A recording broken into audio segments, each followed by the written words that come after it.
Violeur, violeur, à ton tour d'avoir peur. Émeutière, pas ménagère. Un enfant, si je veux, quand je veux. Qu'est-ce que c'est beau un slogan de manif féministe, vous trouvez pas? Aujourd'hui, je voulais un petit peu changer, ne pas parler d'une femme en particulier, mais rendre hommage au collectif. Aujourd'hui, les punchlineuses, c'est nous toutes.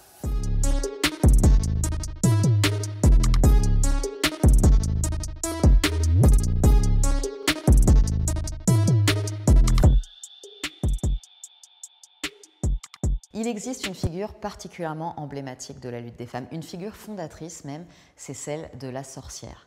Alors oui, je sais, on en parle beaucoup ces dernières années, mais laissez-moi quand même vous faire un petit rappel historique.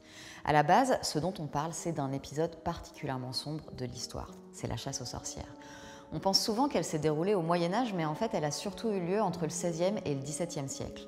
Et on estime qu'à cette période, en Europe, il y a eu environ 100 000 procès pour sorcellerie, dont plus de la moitié ont débouché à une condamnation à mort. C'est énorme, surtout au regard de la population de l'époque. Or, la majorité des victimes étaient des femmes. Et donc, ce qu'on leur reproche officiellement, c'est d'être des sorcières, quoi, de manger de la chair humaine, de tuer des enfants, de forniquer avec le diable, et puis d'organiser des espèces de grandes soirées orgiesques entre meufs qu'on appelle les sabbats. Et donc, on les juge et on les condamne dans une espèce de gloubi-boulga de droit pénal et de démonologie qui leur laisse pas beaucoup de chance. Mais qui sont réellement les sorcières? Alors, on s'imagine souvent des guérisseuses, des femmes qui ont une certaine connaissance des plantes, des sages-femmes, etc. Et c'est vrai qu'elles ont été souvent arrêtées et condamnées en tant que sorcières, mais elles ne constituent pas du tout l'essentiel des victimes. La grande majorité des sorcières, c'est simplement des meufs un peu marginalisées, des pauvres, des veuves ou des célibataires ou des prostituées. Et ces femmes, elles n'avaient pas de revendications féministes ou quoi que ce soit, hein. Juste elles n'étaient pas sous l'égide d'un homme, donc d'un mari ou d'un père, ou bien elles sortaient un peu du rang. Et ça, ça suffisait pour qu'on les dénonce comme sorcières. Ça pouvait être par vraie superstition, parce que du bétail était tombé malade ou qu'un enfant était mort, mais parfois c'était simplement une querelle de voisinage.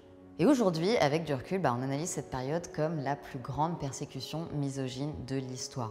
En même temps, on tuait des meufs et on les torturait de manière absolument atroce juste parce qu'elles ne correspondaient pas tout à fait à ce qu'on attendait d'elles. Donc évidemment que les féministes ont voulu se réapproprier la figure de la sorcière.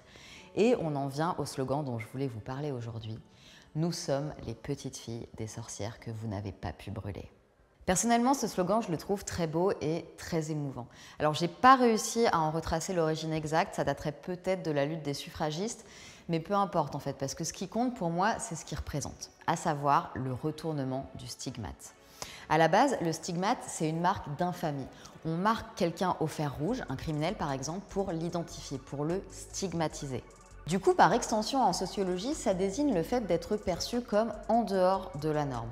C'est pas un attribut en soi, c'est le fait d'être dans le regard de la société un individu qui se distingue. Et c'est censé être insultant ou dégradant. Donc retourner le stigmate, ce dont on parle là, c'est se réapproprier l'insulte, la revendiquer, en être fier. C'est le mécanisme par exemple du mouvement de la négritude, de la fierté noire donc, ou bien encore de la pride des communautés LGBT.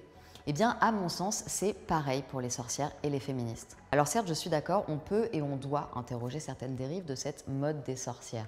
Par exemple, ces nouvelles spiritualités qui peuvent être sectaires, ou bien une sorte de retour de l'essentialisme avec cette histoire de féminin sacré, etc. Mais c'est pas de ça dont je voulais parler. Ce dont je voulais parler, c'était la dimension politique. Parce que les sorcières de la Renaissance, elles ne se caractérisaient pas par des pratiques mystiques. Elles se définissaient par leur marginalisation. Et ça, c'est le symbole le plus fort de l'oppression, c'est la persécution la plus injuste. Alors en se revendiquant de leur héritage, d'une certaine manière, les féministes prennent leur défense a posteriori. Et s'il n'y avait pas vraiment de raison de craindre ces femmes, qui étaient, je le rappelle, parmi les plus précaires et les plus faibles de la société, vous pouvez avoir peur de leurs petites filles, parce qu'elles sont en colère. Voilà, c'était Punchlineuse, un format court qui est maintenant récurrent sur la chaîne. Si ça vous plaît, vous savez comment me soutenir, hein, les trucs habituels, liker, commenter, partager, vous abonner, etc. J'ai aussi un Patreon. Mais c'était pas de ça dont je voulais vous parler. Ce dont je voulais vous parler, c'était ce magnifique décor. Vous avez peut-être remarqué qu'il y a plein d'objets un petit peu random. Eh bien, sachez qu'ils ont été choisis avec soin. Chacun de ces objets représente l'une des punchlineuses de la série. Et donc, je voulais vous faire jouer. Est-ce que vous saurez deviner quelle est l'identité de toutes ces femmes? Vous pouvez me le dire en commentaire, il n'y a absolument rien à gagner, mais ça me fait plaisir. Voilà, je vous embrasse et à très vite pour le prochain épisode.